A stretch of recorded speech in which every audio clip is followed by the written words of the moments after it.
ipapakita ko nga pala, bestie, yung mga nakuha kong gift kahapon sa aming Christmas party. So, simulan natin dito sa bigay ng aming principal. So, dalawang necklace siya, no? So, super appreciated ko sa mga ganitong bagay kasi hindi ako mahingi. So, sobrang na-appreciate ko kapag naaalala ka. Then, next is binigyan din ako ng cologne. Nung isa ko din ka-work, isa sa mga head din namin. So, ito yung cologne. Ayan, ang bango din. Chinelas or sandals. Ayan. Nakakatuwa guys kasi para siyang ginantilyo. And then, guys, wishlist ko sa aming Christmas party or year-end party is polo. Kasi talagang yun yung aking nakakahiligang isuot ngayon. Worth of 500 pesos yun. So, iniisip ko dahil para masuot ko, para worth it yung pambibili dahil wala din ako maisip na gusto. So, polo pinabili ko guys. May pink na tayong polo. Meron din tayong black na polo. Ayan. Meron din tayong blue na polo. And actually guys, binigay ko yung link dun sa wishlist kung saan bibili yung shop. Yung shop, pati yung design ng polo na bibilin sa akin. Kasi ganun yung gusto nila. Wishlist, maging specific ka para hindi mahirapan. So, ayun lang guys, yung little update kahapon. Year-end party kami and ngayon kakauwi ko lang galing church.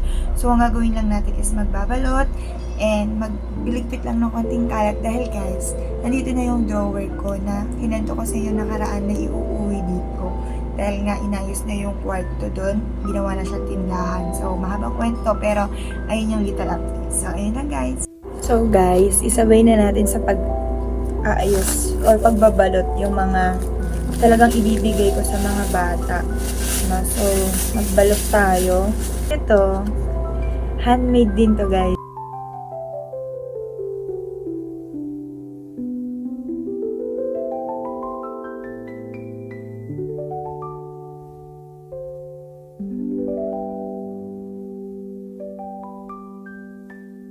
Hi bestie, good morning. Today is December 20 and it's currently 6:52 a.m. and maaga ako nakagayak ngayon kasi maaga akong aalis. Pupunta ako sa bayan kasi may mga kailangan bilhin na mga panghanda sa Pasko dahil ito na yung final na araw na pwede pa akong umalis. Ganyan lang huli kong upload dito. Parang I think yung pa yung nagbabalot ako ng regalo.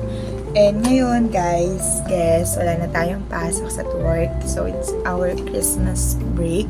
Praise God. No, thank you. Kasi kahit na isang linggo lang napahinga to kasi babalik ako ng 29. 29 lang naman dahil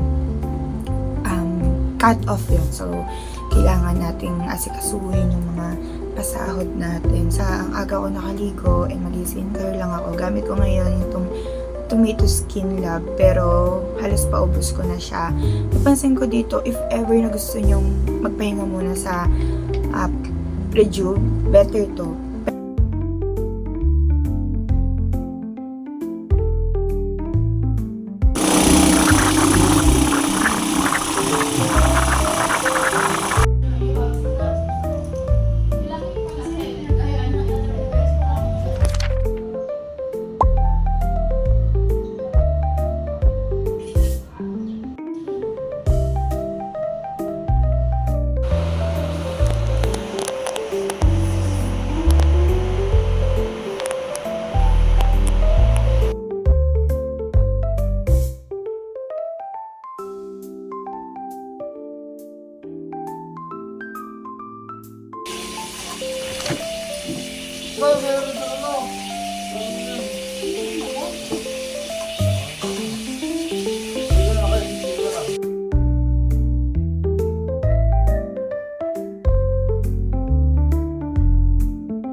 Hi bestie, good morning. Today is December 25 and it's Christmas Day.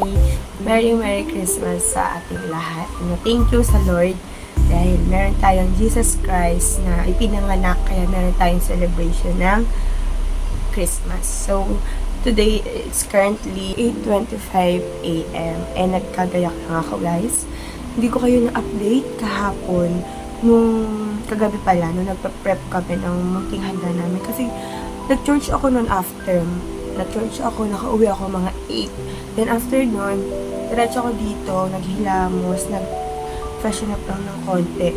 Kasi tayo, sobrang sakit ng puson ko talaga. First day ko kahapon. And sobrang sakit talaga. Totally ang puson ko. Bumangon lang ako ng bandang siguro mga 10:30 na noon. Kasi naririnig ko yung mga pinsan ko naglalaro. Yun lang ako bumangon. Pero as in, sobrang sama talaga ng pakaramdam ko kahapon. Sumabay pa yung ubo ko na ayaw magmayaw. Talagang hinahapo ako ng ubo kagabi. So, but now, tayo ngayon, paano is naka-prep na for this day. Kanina, nag-bless na ako sa mga kapitbahay ko. Dito yung mga lolo't-lolo ko, mga tito-tita, and yung mga inaanak na din na nagpunta. So, kayo guys, kamusta yung Christmas nyo? Alam nyo, nung tumanda ako, ay, parang ang tanda ko naman masyado. I mean, nung medyo nag-matured ako, nung like, ngayon kasi 23 years old na ako. Nung ngayon, na-realize ko na Christmas is not all about naman kung gaano yung kadami yung ibibigay mo, kung gaano ka mahal. It's not about things naman eh. Kasi hindi naman tayo yung bida talaga dito sa Christmas, kundi si Jesus Christ.